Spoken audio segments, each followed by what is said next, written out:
Hello guys! Hello Sagittarius! Welcome dito sa aking channel, Kapalaran 888. Welcome! Alamin natin kung anong messages, vibration, gabay energy para sa inyong lahat. This is general reading, so pwede kang makaresonate.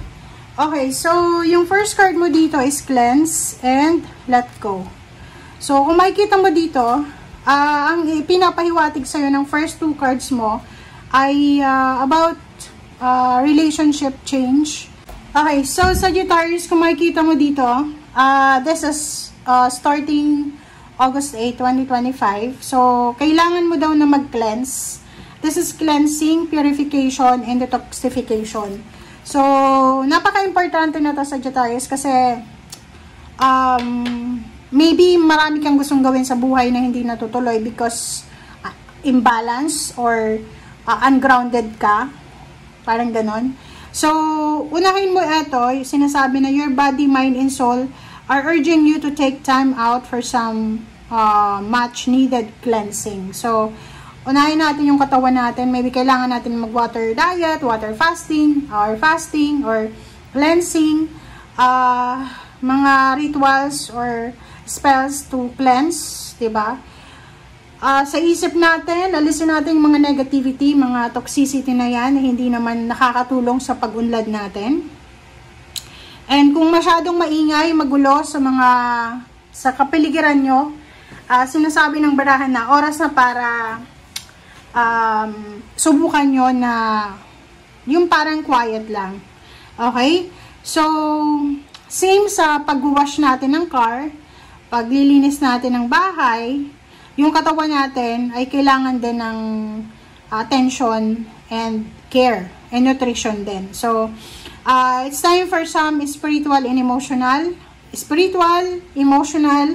and physical cleansing. So, ikaw na yun. Ikaw, alam mo na kung paano, diba? Halimbawa, masyado ng toxic yung social media. So, oras na para alisin mo yung mga pina-follow mo na alam mo na hindi na maganda. Yung nagmumura, yung mga kung ano man siya, na alam mong nakaka-toxic na. Okay? Okay, next card is let go. So, same din dito. This let go is about trabaho, about emotions, about the past. So, sinasabi ng baraha dito na kailangan mong i-release lahat ng emotional constraints na masyadong nakakapigil sa'yo para sa pag-asenso mo. Lalo yun yung mga past emotion, past trauma, gano'n. So, trust God, trust the universe, na bibigyan ka nila ng guidance sa kung ano man to na gusto mong i-let go. Okay? So, everything will be okay. Kailangan mo lang ng tulong ng ating spiritual helpers, God and the universe. Ganun talaga. Okay? So, sinasabi ng baraha sa'yo na simulan mo ngayong August 8 onwards, prayer, meditation, clear your mind, 'di ba? Parang kung marami kang mga iniisip na negative, oras na siguro para i-let go natin 'yon. Okay?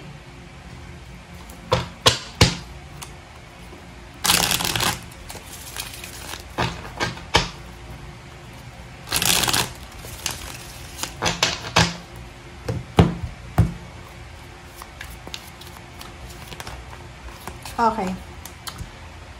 Wow. This is about direction.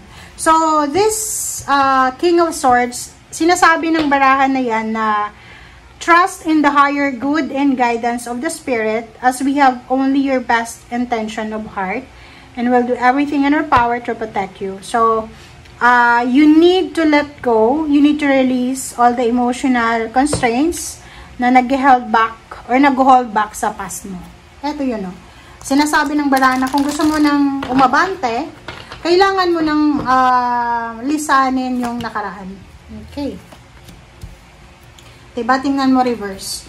Parang nakikita ko sa'yo dito na hindi ka excited siguro. Medyo nawawalan ka ng excitement, ng focus, ng interest. It's either relationship or kano pa man. So, kailangan mo talaga ng cleansing. Meron din ditong ayaw mag-move on, Sagittarius. May nakipag-break ba sa'yo, nakipag-hiwalay, umaway ba sa'yo, or nawalan ka ba ng trabaho, parang hindi ka maka-move on. But dito sa Five of Swords, sinasabi na you need to let go. Let God, let go. Hayaan mo yung mga bagay-bagay na nawawala sa buhay mo, bagay, sitwasyon, tao. Kasi everything happens for a reason eh. 'Di ba? Hindi natin kontrolado kung ano yung papasok lalabas sa buhay natin. And huwag kang masyadong mag-alala kasi kung may nawala man sa'yo, may babalik or may papalit. Okay? Thank you. Kasi parang nakikita ko, binibigyan ka na ng pagkakataon para maka-move on. Pero, hindi ka interesado sa pag-move on eh. Nanghihinayang ka eh sa maybe oras or panahon na in-exert mo dyan. Mag-iingat tayo sa mga air signs, Gemini, Libra, and Aquarius. Sa earth signs, Virgo, Capricorn, or Taurus. Nakikita ko sa'yo dito na you need to protect yourself, your mind, your body, and spirit. Kasi napapaligiran ka ng temptation eh. Kaya ang sinasabi sir dito, you need to cleanse, you need to let go.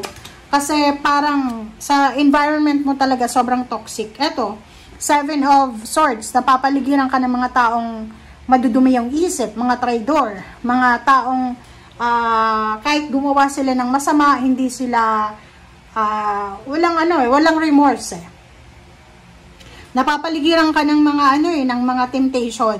Yung halimbawa, nakatira ka sa yung mga kapitbahay mo, mahilig uminom ng alak, or gumawa ng masama, parang ganon. So, you need to protect yourself. You need to protect your peace of mind. You need to protect your spiritual, emotional, and physical body or health.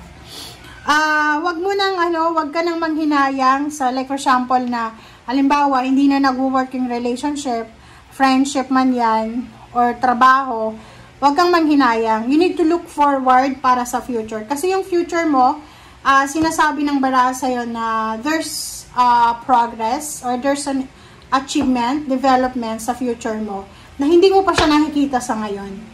Okay? So, like for example, pangarap mong maikasal, pwedeng maikasal ka, pangarap mong magkaroon ng bahay, in the future, pwede kang magkaroon ng bahay, stable na job, pwede kang magkaroon ng stable na job, mga business, openings, offers, or kano pa man, love life, yan, ang pwede mong makuha.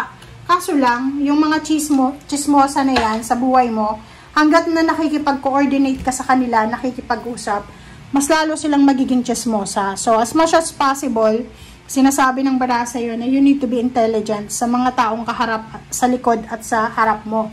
Okay? And, yon. And sa ilalim niya, sinasabi ng baraha sa'yo dito, Sagittarius, na maybe, sa ngayon, may mga financial problems kayo or health problems. And sinasabi ng baraha na oras na para umalis ka sa sitwasyon na yan. So, wag na nating ipilit na mag-stay dyan. Maybe, yan yung bansang gustong-gusto mo. Maybe, okay, maganda yung bansang yan, but hindi ka masaya. Toxic yung mga tao sa paligid. So, bakit ka mag-stay?